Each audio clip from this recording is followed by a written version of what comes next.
Welcome back लॉन्डो। अगर पुराना episode नहीं देखा है तो जाकर जरूर देख लो। और हाँ, काफी लोग ओबिटो वाली सीरीज मांग रहे थे। गाइज, पुरानी सीरीज में अभी कॉपीराइट इश्यू चल रहे हैं, इसलिए हमने एक नई सीरीज बनाई है, लेकिन फिलहाल उसे मेंबर्स ओनली रखा गया है। तो जो लोग सपोर्ट करना चाहते हैं वो चैनल की मेंबरशिप ले लो और जाकर सीरीज देखो।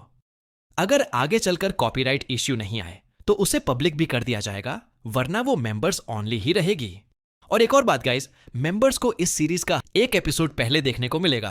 तो इसी बात के साथ चलिए स्टार्ट करते हैं। उसने पूरी ताकत से अपनी कमर आगे की ओर मोड़ी, दोनों के बीच दूरी बनाने की कोशिश की, लेकिन उसी पल उसके ऊपरी शरीर ने अपनी सीमाओं से कहीं ज्यादा परफॉर्म किया। कमर एक अजीब से एंगल में मुड़ गई और उसी मोमेंट एक जोरदार मुक्का सीधे नारुतो के सिर की ओर गया। धम! नारुतो को बस इतना महसूस हुआ कि गाल में तेज दर्द उठा और अगली ही सेकंड एक जबरदस्त ताकत ने उसे पीछे की ओर उछाल दिया। काकाशी ने राहत की लंबी सांस ली, सीने पर हाथ रखकर दिल की धड़कन को शांत किया। बाल बाल बचा, वो मन ही मन बुदबुदाया। कम से कम इज्जत तो बच गई। किसी स्टूडेंट के हाथों ऐसी हालत में पकड़ा जाना पड़ता तो। नारुतो! सास्के ने देखा कि नारुतो को जोरदार चोट लगी है। उसकी आंखों में घबराहट चमकी। हाथ में पकड़ी कुनाई घुमाते हुए वो सीधे काकाशी की ओर झपटा। घूंसे, लातें, लगातार वार, लेकिन हर एक अटैक काकाशी ने बड़ी आसानी से रोक ली। साकुरा पेड़ से कूदकर नीचे आया और एक तरफ खड़ा हो गया। ओह, अब मुझे क्या करना चाहिए? क्या मुझे भी सास्के के साथ जाकर लड़ना चाहिए? लेकिन अगले ही पल उसका दिमाग ठंडा पड़ा। काकाशी सेंसी आखिर जोनिन है। अपनी औकात साकुरा को अच्छी तरह पता थी। जंगल में जो कुनाई ट्रैप लगाया गया था वो भी असल में सास्के का ही आइडिया था। नारुतो ने अपने शैडो क्लोन से टाइम खींचा, फिर काकाशी को ट्रैप एरिया की तरफ लाया, मजबूर किया कि वो सब्स्टिट्यूशन से 1000 years ऑफ डेथ से बचे। पूरी प्लानिंग काफी परफेक्ट थी, लेकिन फिर भी काकाशी को गिराया नहीं जा सका। जोनिन लेवल की ताकत इतनी आसानी से हैंडल होने वाली नहीं थी। रुक जाइए काकाशी सेंसी, नारुतो ने हंसते हुए कहा। हमारा मिशन पूरा हो चुका है। उसके चेहरे पर मिट्टी और खरोंचें लगी थीं, लेकिन मुस्कान साफ थी। उसने दाहिना हाथ थोड़ा ऊपर उठाया और उसमें दोनों घंटियां हल्के हल्के हिलने लगी। टिन टिन पतली सी आवाज गूंजी। वो तो काकाशी सेंसी की घंटियां हैं ना? साकुरा एक खुशी से वहीं उछल पड़ा। हो गया, हमने कर लिया। सास्के भी कुछ फ्लिप्स पीछे हटकर फाइट जोन से बाहर आया। जब उसकी नजर नारुतो के हाथ में पकड़ी घंटियों पर पड़ी तो उसकी आंखों में हल्का सा झटका साफ दिखा। तो सच में उसने कर दिखाया। उसके दिमाग में एक ही सवाल घूम रहा था, वो जुत्सु जिससे वो पल भर में दुश्मन के पास पहुंच जाता है, आखिर है क्या? सास्के ने दांत भींच लिए। नारुतो की इस ताकत को देखकर उसके दिल में ईर्ष्या की हल्की सी चुभन उठी, या शायद पिछले कई सालों से उसने जो पागलों की तरह ट्रेनिंग की थी वो सब इसलिए थी कि वो जल्दी से मजबूत बने, अपने कबीले के लिए, अपने माता पिता के लिए, उस आदमी से बदला लेने के लिए। लेकिन आज जिसे वो कभी डेड लास्ट समझता था वही उससे आगे निकल गया था। इस एहसास ने उसके मन में पहली बार शक पैदा कर दिया। क्या मेरी सारी मेहनत वाकई सही दिशा में थी? काकाशी की आंखों में भी हल्की सी हैरानी थी। वो बुदबुदाया, तो यही बात थी। 1000 years ऑफ डेथ सिर्फ एक डिस्ट्रैक्शन था, मेरा पूरा ध्यान खींचने के लिए। असल निशाना तो घंटियां थी। काफी अच्छा लड़का है। उसने आसमान की ओर देखा और मन ही मन बोला, मिनाटो सेंसी, इसमें अब आपकी झलक दिखने लगी है। हालांकि सच्चाई ये थी कि नारुतो ने इतना कुछ सोचा ही नहीं था। वो बस यही चाहता था कि अगर मुमकिन हो तो दोनों टास्क एक साथ पूरे कर लें। 10 सिस्टम नोटिफिकेशन, बधाई हो होस्ट। बेल ग्रैबिंग मिशन के अंतर्गत ऑप्शन 1 सफलतापूर्वक पूरा किया गया। काकाशी से घंटियां छीनने में सफलता। अब आपको निम्नलिखित रिवॉर्ड दिया जा रहा है। रिवॉर्ड 1, चक्रा फाइन कंट्रोल मास्टरी। सिस्टम की आवाज गूंजते ही एक वर्चुअल इंटरफेस में नीली सी रोशनी उभरी और सीधे नारुतो के दिमाग में समा गई। पल भर में चक्रा कंट्रोल की बारीकियां, फोकस करने के तरीके, एनर्जी को सही तरह से कंसंट्रेट करने की नॉलेज, सब कुछ उसके दिमाग में खुद ब खुद सेट हो गया। ऐसा लगा जैसे ये स्किल्स उसने सालों की प्रैक्टिस से खुद सीखी हो। ओह, काकाशी सेंसे। साकुरा देखा कि सब लोग चुप हैं। वो मुस्कुराया और दौड़ते हुए आगे बढ़ा। तो हमारा बेल ग्रैबिंग मिशन पूरा माना जाएगा ना? काकाशी ने साकुरा की ओर देखा, हल्का सा सिर हिलाया और कहा, हाँ बिल्कुल, तुम लोगों ने न सिर्फ बेल ग्रैबिंग टेस्ट पूरा किया है बल्कि टीम वर्क भी काफी अच्छा दिखाया। मुझे नहीं पता तुम लोग इतनी जल्दी टीम बैटल का असली मतलब कैसे समझ गए, लेकिन फिर भी मुझे तुम्हें एक बात जरूर कहनी होगी। काकाशी की आवाज थोड़ी गंभीर हो गई। जो निंजा इस दुनिया के नियम तोड़ता है उसे हम फेलियर कहते हैं, लेकिन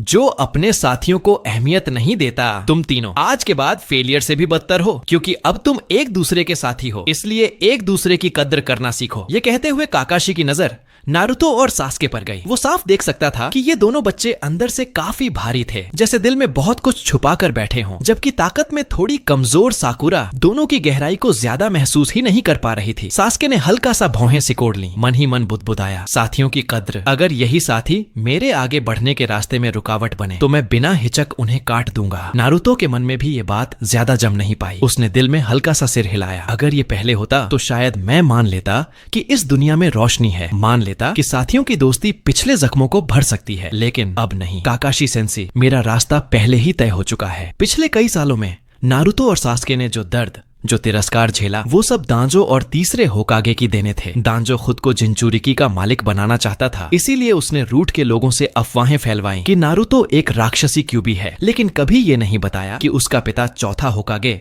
मिनाटो नामिकाजे था और तीसरा होकागे कमजोर रवैये के साथ सब कुछ देखता रहा, न रोका न सच सामने आने दिया। एक हीरो का बेटा होने के बावजूद नारुतो को क्या मिला? रोज एक्सपायर्ड दूध और इंस्टेंट नूडल्स, गली गली नफरत, ताने और गालियां। अगर सच सामने आ जाता तो ये सब होता ही नहीं। शायद तीसरा होकागे अंदर से उतना दयालु था ही नहीं जितना दिखता था। पिछले कुछ सालों में कोनोहा में जो हुआ, ह्यूगा नेजी के पिता को क्लाउड विलेज के दबाव में मरना पड़ा, इटाची को पूरे गांव की नफरत ढोनी पड़ी, और फिर उचिहा क्लान का नरसंहार। इनमें से कौन सी घटना है जिससे तीसरे होकागे का नाम अलग किया जा सकता है? वो और दांजो एक सामने एक पर्दे के पीछे शायद सब कुछ साथ मिलकर कर रहे थे। अपनी कुर्सी बचाने के लिए काबिल निंजा और ताकतवर क्लान कुचले गए। पहले और दूसरे होकागे के जमाने में कितने ताकतवर निंजा थे, और अब काकाशी, माइट गाय जैसे कुछ गिने चुने जोनिन। और कौन? यही डर था। तभी काकाशी ने जोर से ताली बजाई, सबका ध्यान वापस खींच लिया। ठीक है सास्के, नारुतो, साकुरा, आज के लिए तुम तीनों घर जाकर आराम करो। कल सुबह होकागे ऑफिस के नीचे मिलना। कल से हम असली निंजा मिशन शुरू करेंगे। साकुरा का चेहरा जोश से चमक उठा। ये कमाल, मैं सच में निंजा बन गई, मतलब मुझे वापस अकादमी नहीं भेजा जाएगा। कहते कहते उसे एहसास हुआ कि वो ज्यादा बोल गई है। वो झट से मुंह पर हाथ रख लेती है, गाल लाल हो जाते हैं। बाकी सब उसे देखकर थोड़ा हैरान हुए, फिर बेबस सी मुस्कान के साथ सिर हिला दिया, क्योंकि बेल ग्रैबिंग टेस्ट पहले ही पूरा हो चुका था। इसलिए पेड़ से बांधने वाला सीन और तीनों को अलग अलग बांधने की सजा अपने आप रद्द हो गई। तीनों के 2 बेंटो बॉक्स आपस में बांटकर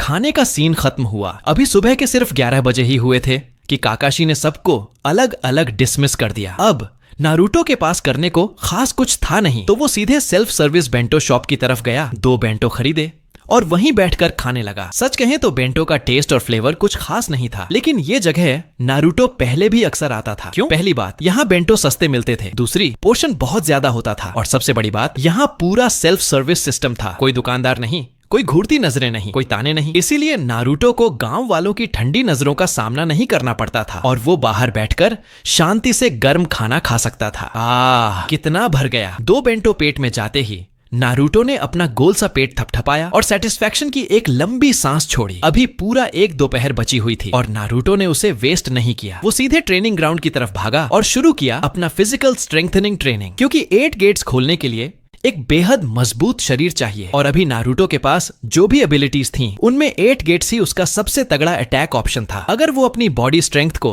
7वें गेट से ऊपर तक ले जाता है तो फिलहाल इस निंजा वर्ल्ड में उसे टक्कर देने वाला कोई नहीं होगा। आखिर अभी वो दौर नहीं आया था जब हर तरफ वॉकिंग गंडम घूमते हों। ट्रेनिंग शुरू हुई। ट्रेनिंग ग्राउंड के चक्कर, 500 राउंड पुशअप्स, 3000 बार स्क्वाट्स, 1000 बार पुलअप्स, 1500 बार वुडन पोस्ट लो स्ट्राइक्स। 3 घंटे पूरा दोपहर इसी ट्रेनिंग में निकल गया। शाम होते होते जब नारुतो घर लौटा तो उसकी दोनों टांगें कांप रही थीं। पूरा शरीर जैसे जवाब दे चुका था। बाहें तक उठाने की ताकत नहीं बची थी। फिर भी उसने दर्द को दबाया, पसीने से भीगे कपड़े उतारे, शावर लिया, थोड़ा सा डिनर किया और सीधा सो गया। ट्रेन। अगली सुबह 5:50 सुबह बेड साइड अलार्म टाइम पर बज उठा। नारुतो ने भारी सी आंखें खोली, जैसे पलकों पर पत्थर चिपके हों। उसने हाथ ऊपर किया और एक लंबी स्ट्रेच ली। अंकल। पूरे 8 घंटे की नींद के बाद उजुमाकी क्लैन की ब्लड लाइन की जबरदस्त रिकवरी एबिलिटी के कारण कल की सारी थकान पूरी तरह गायब हो चुकी थी, और नारुतो साफ महसूस कर पा रहा था कि उसकी स्ट्रेंथ और फिजिक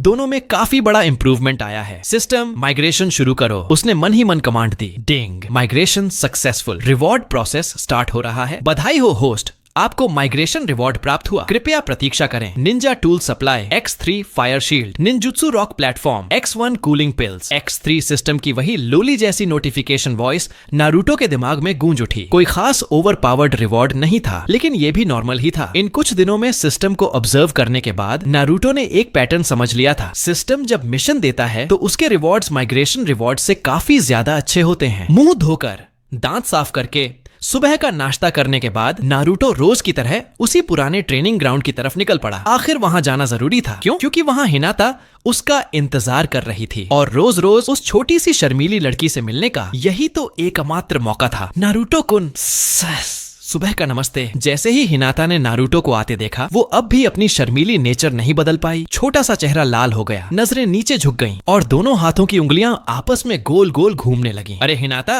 गुड मॉर्निंग। तुम तो हर बार मुझसे पहले आ जाती हो। नाश्ता कर लिया? नारुतो हंसते हुए अपने सिर के पीछे हाथ फेरते हुए बोला। बिल्कुल टिपिकल, दो सीधी सादी बातें जो कोई भी सीधा लड़का पूछ बैठता है। खुद नारुतो को भी ऐसी बातें करते हुए थोड़ा ऑकवर्ड लग रहा था, लेकिन हिनाता के लिए बस अपने पसंदीदा लड़के से मिल लेना ही दिल खुश करने के लिए काफी था।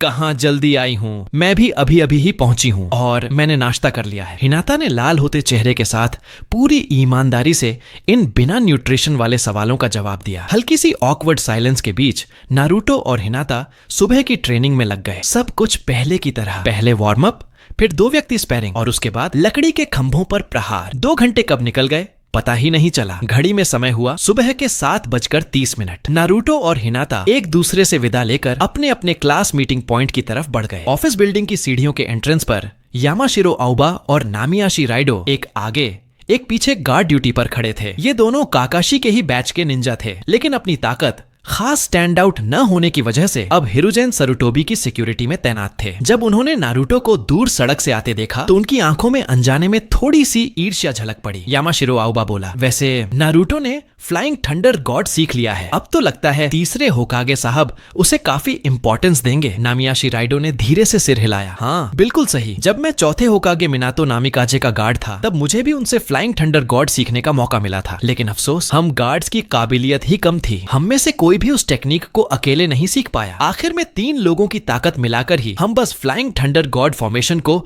थोड़ा बहुत इस्तेमाल कर पाए। नामियाशी राइडो के दिमाग में पुरानी यादें ताजा हो गईं। मिनातो के साथ बिताया वक्त, उनकी दी हुई गाइडेंस, वो एहसान आज तक उसके दिल में बसा हुआ था। अब मिनातो के बेटे को इतना आगे बढ़ते देखकर नामियाशी राइडो दिल से खुश था। वाकई चौथे होकागे का बेटा है, हम जैसे निंजा से उसकी काबिलियत कहीं ज्यादा है। जब नारुतो सीढ़ियों के एंट्रेंस तक पहुंचा तभी उसने नोटिस किया कि ये दोनों काफी देर से उसे घूर रहे थे। वो उनकी बातें सुन नहीं पाया था। अनजाने में उसने अपना गाल छुआ और कंफ्यूजन में बोला, क्या हुआ सीनियर्स, क्या मेरे चेहरे पर कुछ लगा है? तभी दोनों का ध्यान टूटा। अपनी ही हालत पर थोड़ा ऑकवर्ड महसूस करते हुए नारुतो ने पीछे सिर खुजाया और हल्का सा हंस पड़ा। आउबा बोला, अरे नहीं नहीं, कुछ भी नहीं है। Naruto good morning. राइडो ने भी बात संभाली। वो नारुतो, काकाशी और बाकी सब अभी अभी पहुंच चुके हैं, तुम जल्दी ऊपर चले जाओ। नारुतो ने सिर हिलाया। हाँ धन्यवाद। दोनों सीनियर्स। हालांकि उसे समझ नहीं आया कि ये दोनों उसे ऐसे अजीब नजरों से क्यों देख रहे थे, लेकिन उसने ज्यादा ध्यान नहीं दिया। वो चुपचाप दोनों के पास से गुजरा और सीढ़ियां चढ़ते हुए दूसरी मंजिल की तरफ बढ़ गया। हाँ जरा देखते हैं कि आज टीम 7 के लिए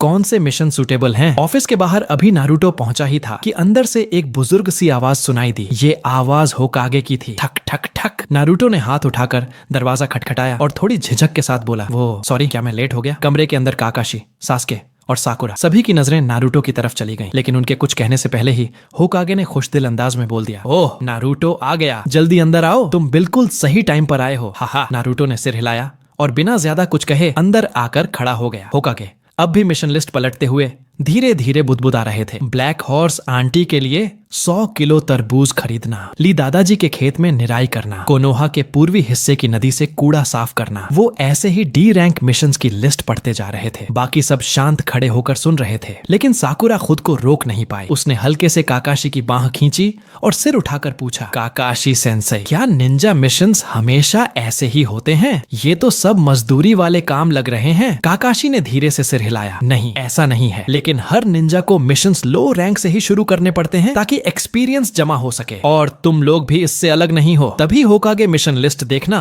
खत्म कर चुके थे। उन्होंने सिर उठाकर तीनों को देखा और मुस्कुराते हुए बोले, नारुतो, सास्के, साकुरा, काकाशी सही कह रहा है। आज एक बहुत ही स्पेशल मिशन है जो तुम्हारे लिए काफी सूटेबल है। दाइमियो की पत्नी की बिल्ली, फूलों जैसी धारीदार बिल्ली तोरा, उसे ढूंढ कर वापस लाना। इतना कहकर होकागे ने तय कर लिया कि बिल्ली पकड़ो मिशन टीम 7 को ही दिया जाएगा। और हैरानी की बात यह थी कि काकाशी की टीम में से किसी ने भी इस पर आपत्ति नहीं जताई। तभी होकागे ने पलटकर आदेश दिया, काकाशी, तुम सास्के और साकुरा को लेकर तैयारी शुरू करो, मुझे नारुतो से थोड़ी बात करनी है। ऐसा है? काकाशी एक पल को रुका, फिर समझ गया शायद कुछ दिन पहले नारुतो द्वारा सीलिंग स्क्रॉल चुराने वाली घटना पर होकागे उससे डिटेल में बात करना चाहते थे। सास्के, साकुरा, चलो, काकाशी ने आवाज दी और सबसे पहले ऑफिस से बाहर निकल गया। सास्के और साकुरा ने कुछ नहीं कहा, बस चुपचाप काकाशी के पीछे चल दिए। नारुतो वहीं अपनी जगह खड़ा रहा, चेहरे के भाव तक नहीं बदले। उसे नहीं पता था ये बूढ़ा क्या बात करने वाला है, लेकिन इतना तय था कुछ अच्छा तो नहीं ही होगा। हा नारुतो, इतने सीरियस मत बनो। तीसरे दादा बस तुमसे थोड़ा सा आराम से बात करना चाहते हैं। हिरुजेन सरुटोबी ने अपने पाइप से एक लंबा कश लिया और घना सा धुएं का घेरा छोड़ा। नारुतो ने हल्के से सिर हिलाया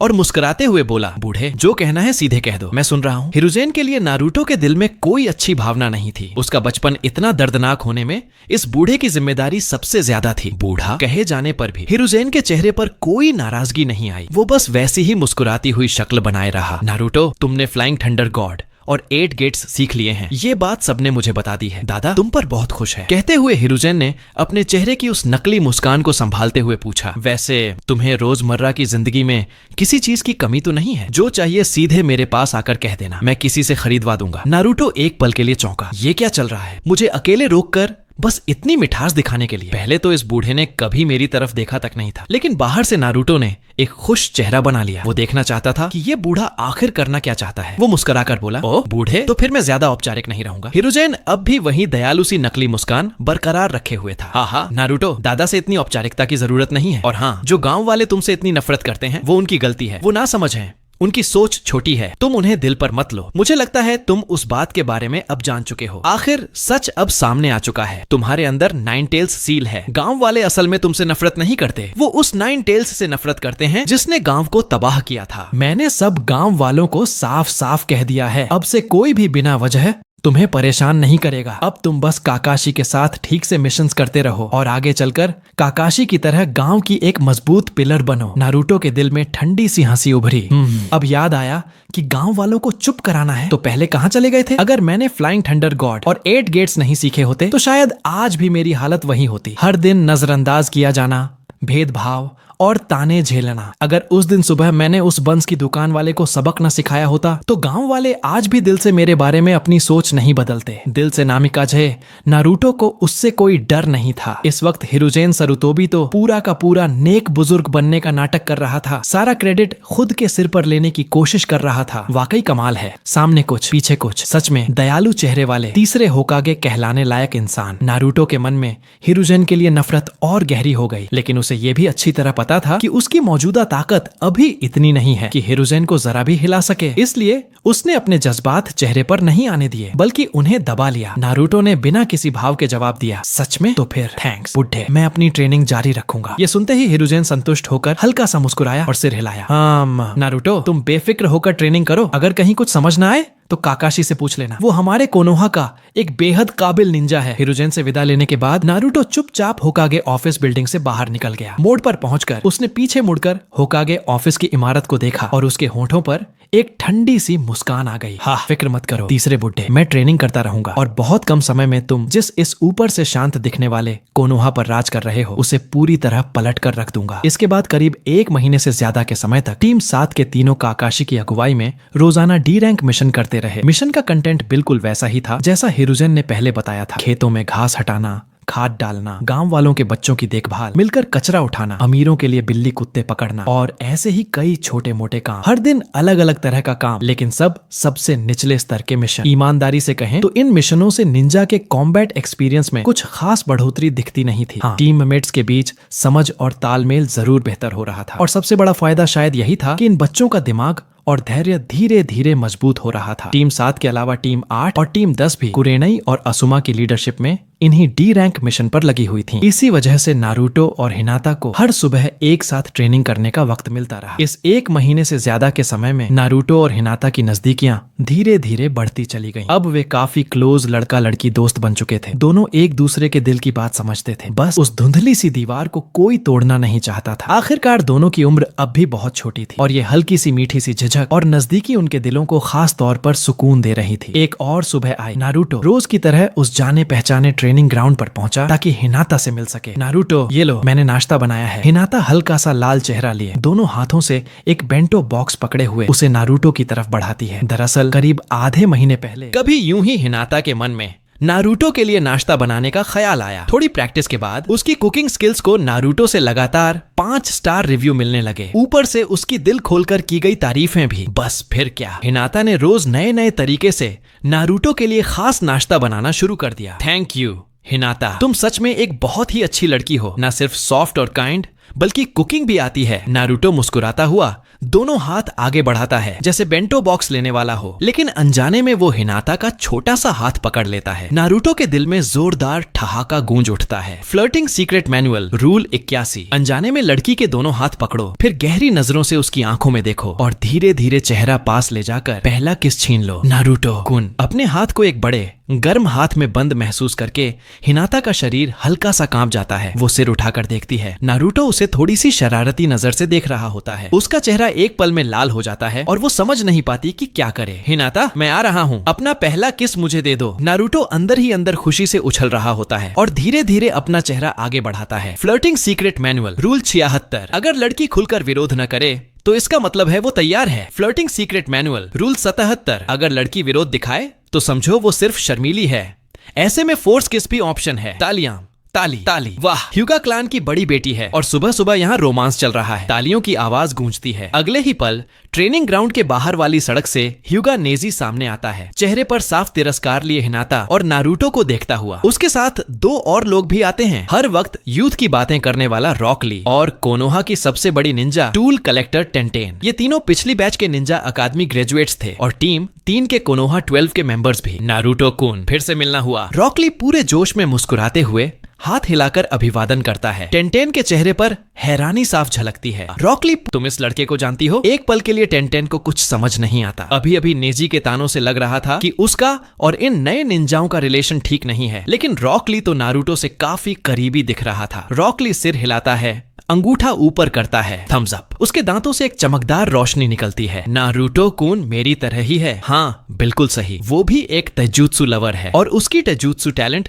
वाकई कमाल की है। Good morning. नारुतो सिर हिलाकर रॉकली को सादा सा जवाब देता है, फिर अपनी नजर ह्यूगा नेजी पर टिकाता है जो अब भी काफी खिसियाए हुए चेहरे के साथ खड़ा था। उसकी आंखों में पूरा का पूरा तिरस्कार भरा हुआ था। वो अंदाज बिल्कुल वैसा ही था जैसा पहले सास्के का खुद को सबसे ऊपर समझने वाला ठंडा और घमंडी रवैया हुआ करता था। नेजी भैया, नारुतो कुन और मैं सिर्फ यहाँ ट्रेनिंग कर रहे थे। आप जैसा सोच रहे हैं वैसा कुछ भी नहीं है। हिनाता जल्दी से अपना हाथ पीछे खींच लेती है, सिर झुका लेती है, मानो कुछ समझाना चाहती हो, लेकिन उसका स्वभाव बहुत ही नरम और कमजोर था। आवाज भी बहुत धीमी, जिसमें जरा भी आत्मविश्वास नहीं झलकता। ह्यूगा नेजी उसे तिरस्कार भरी नजर से घूरता है और ठंडी आवाज में बोलता है, हिनाता सामा, आप जैसे मेन फैमिली के लोग हम ब्रांच फैमिली वालों को कोई सफाई देने के पाबंद नहीं हैं। आप निश्चिंत रहिए, मुझे इतना भी फालतू वक्त नहीं कि मैं आपके चोरी छिपे प्यार मोहब्बत की बात क्लान के बड़ों तक पहुंचाऊं। ये कहते हुए नेजी के होठों पर एक व्यंग्य भरी मुस्कान उभर आती है। आखिरकार आप जैसी मेन फैमिली की बड़ी बेटी अब वैसे भी खास निगरानी में नहीं है। आप भी हम ब्रांच फैमिली वालों की तरह निंजा अकादमी भेज दी गई हैं और मेन फैमिली की उत्तराधिकारी होने का हक वो भी आपकी छोटी बहन ह्यूगा हनाबी आपसे छीन चुकी है ना? हिनाता का सिर और भी नीचे झुक जाता है। नेजी की ये बातें उसके दिल में गहरी चोट कर जाती हैं। बहुत छोटी उम्र में हिनाता और नेजी एक समय पर काफी करीबी भाई बहन हुआ करते थे, लेकिन 5 साल की उम्र में जब नेजी के माथे पर ब्रांच फैमिली का शापित निशान लगाया गया और जब उसने पहली बार अपने पिता को हिनाता के पिता द्वारा उस निशान से नियंत्रित होते देखा, उसी पल से नेजी के दिल में एक ऐसा झकम बन गया जो कभी भर नहीं सका। वो अपने ब्रांच फैमिली में जन्म लेने से नफरत करने लगा और साथ ही ह्यूगा मेन फैमिली से भी गहरी नफरत पाल ली। उसके बाद उसने अपनी कजिन हिनाता के लिए जरा भी स्नेह नहीं रखा। जब भी मिलता ताने मारता और कड़वे शब्द बोलता। ये सच है कि हिनाता मेन फैमिली की उत्तराधिकारी नहीं रही और ये पद ह्यूगा हनाबी ने ले लिया, लेकिन ये इसलिए नहीं हुआ कि हिनाता हनाबी से कमजोर थी। असल वजह यह थी कि हिनाता बहुत ज्यादा दयालु थी। वो अपनी छोटी बहन को चोट पहुंचाने का सोच भी नहीं सकती थी। नेजी भैया सॉरी, मुझे माफ कर दो। हिनाता की आवाज भर्रा जाती है, उसकी आंखों में आंसू भर आते हैं और एक एक बूंद उसके गालों से नीचे गिरने लगती है। उसी पल एक गर्म मजबूत हाथ हल्के से उसके कंधे पर आकर टिकता है। हिनाता, तुमने कुछ भी गलत नहीं किया, तुम्हें माफी मांगने की कोई जरूरत नहीं है। हिनाता हल्का सा चौंकती है। जब वो सिर उठाती है तो देखती है नारुतो एक नरम मुस्कान के साथ उसे देख रहा है। उसकी आंखों में साफ चिंता झलक रही होती है। नारुतो कुन थैंक यू। हिनाता के दिल में एक गहरी कृतज्ञता उमड़ आती है। इस वक्त नारुतो का आगे बढ़कर उसे सहारा देना उसके दिल को थोड़ा सुकून देता है। नारुतो हौसला बढ़ाते हुए सिर हिलाता है, फिर मुड़कर ह्यूगा नेजी की तरफ देखता है और गंभीर आवाज में कहता है, ह्यूगा मेन फैमिली और ब्रांच फैमिली के बीच जो पुरानी दुश्मनी है उसके बारे में मुझे ज्यादा जानकारी नहीं है, लेकिन कुछ लोग ब्रांच फैमिली में पैदा होकर अपनी भड़ास एक छोटी सी लड़की पर निकालें, ये किसी भी तरह से मर्दानगी तो नहीं कहलाती, है ना? इस बात का मतलब बिल्कुल साफ था। नारुतो सीधे तौर पर कह रहा था कि नेजी हिनाता को परेशान कर रहा है। नारुतो की नजर बिना किसी झंझक के सीधे ह्यूगा नेजी पर टिकी हुई थी। और वैसे भी नेजी शुरू से नारुतो पर नजर रखे हुए था। उसे अच्छी तरह समझ आ गया था कि ये बातें आखिर किसके लिए कही जा रही हैं। तुम जैसे लोग क्या जान सकते हो? तुमने खुद कहा है कि तुम्हें ह्यूगा कबीले के अंदरूनी झगड़ों की कोई समझ नहीं है, तो फिर तुम्हें मुझ पर जजमेंट देने का किसने हक दिया? ह्यूगा नेजी का चेहरा गुस्से से भर गया। वो नारुतो को ऐसी नजर से घूर रहा था मानो आंखों से आग बरस जाए। नारुतो हल्की सी हंसी हंसता है, सिर हिलाते हुए कहता है, कितना मजाकिया है ना? क्या तुम्हें सच में लगता है कि तुम ही दुनिया के सबसे बड़े ट्रेजिक हीरो हो? क्या तुम्हें लगता है कि हिनाता खुशी खुशी ऐसी किस्मत अपनाना चाहती है? बर्ड केज सील जैसी पुरानी और सख्त परंपरा वाकई ह्यूगा ब्रांच फैमिली के लिए बहुत नाइंसाफी भरी है। लेकिन क्या तुम्हें नहीं लगता कि अपनी सारी नफरत एक छोटी सी लड़की पर निकालना कुछ ज्यादा ही घटिया हरकत है? नारुतो की आवाज धीरे धीरे और सख्त हो जाती है। आज तुम हम सबके सामने हिनाता पर ताने कस सकते हो, तो मैं आसानी से सोच सकता हूँ कि रोज ह्यूगा कबीले में मिलने पर तुमने उसे कितना चोट पहुंचाई होगी। ह्यूगा नेजी, इस वक्त मेरी नजरों में तुम सिर्फ कचरा हो। एक के बाद एक कड़वे शब्द नारुतो बिना किसी हिचक के सीधे बोल देता है। नेजी जितना सुनता जाता है उसका चेहरा उतना ही बदसूरत होता जाता है। गुस्से से उसका शरीर तक हल्का हल्का कांपने लगता है, मानो किसी भी पल फट पड़ेगा। मुझे नहीं पता कि तुम जैसे अभी अभी ग्रेजुएट हुए नए निंजा ह्यूगा कबीले के बारे में कितना जानते हो, लेकिन आज तुमने जो मेरा अपमान किया है उसकी कीमत मैं तुमसे जरूर वसूल करूंगा। नेजी रुको। हालात बिगड़ते देख टेंटेन आगे बढ़कर उसे रोकना चाहती है, लेकिन वो एक पल देर कर देती है। वो बस नेजी के कपड़े का कोना पकड़ ही पाती है कि नेजी बिजली की रफ्तार से आगे बढ़ चुका होता है। रॉकली टेंटेन के सामने आकर उसे रोकता है और कहता है, टेंटेन शांत रहो, ये लड़ाई मर्दों के बीच की है। भले ही मुझे भी ह्यूगा कबीले की दुश्मनी पूरी तरह समझ नहीं आती, लेकिन दोनों की बातों में कुछ न कुछ सच्चाई है। उन्हें खुद ही इस मामले को सुलझाने देना चाहिए। टेंटेन अब भी चिंतित थी, लेकिन उसका चेहरा काफी तनाव में दिख रहा था। दूसरी तरफ हिनाता को कोई नुकसान न पहुंचे, इसलिए नारुतो जरा भी पीछे नहीं हटता। वो सीधे छलांग लगाकर ह्यूगा नेजी की तरफ झपट पड़ता है। धड़ धड़ धड़ाड़ धड़ाड़ मुक्कों और लातों की टक्कर की आवाजें लगातार गूंजने लगती हैं। नेजी लगातार जेंटल फिस्ट के टेनकेत्सु स्ट्राइक्स का इस्तेमाल करता है ताकि ह्यूगा कबीले की खास तकनीक से नारुतो को काबू में किया जा सके, लेकिन नारुतो हर वार को आसानी से भांप लेता है और तुरंत जवाबी हमला करता है। ब्याकुगन। लड़ाई के बीच नेजी अपना ब्याकुगन एक्टिव कर लेता है। उसकी आंखों के आसपास की नसें उभरकर कानों तक फैल जाती है। नारुतो का पूरा चाक्रा नेटवर्क उसकी नजरों के सामने खुलकर आ जाता है। ये कैसे मुमकिन है? किसी इंसान के पास इतना ज्यादा चक्रा कैसे हो सकता है? नेजी बुरी तरह चौंक जाता है। एक पल के लिए वो हक्का बक्का खड़ा रह जाता है। धमाक। बस इसी एक सेकंड की चूक में नारुतो उसकी कमजोरी पकड़ लेता है और पूरी ताकत से एक लात उसकी छाती पर मारता है। नेजी काफी दूर जाकर जमीन पर जा गिरता है। कड़क। छाती में तेज दर्द उठता है और अगले ही पल उसकी नजरें अंधेरे में डूबने लगती हैं।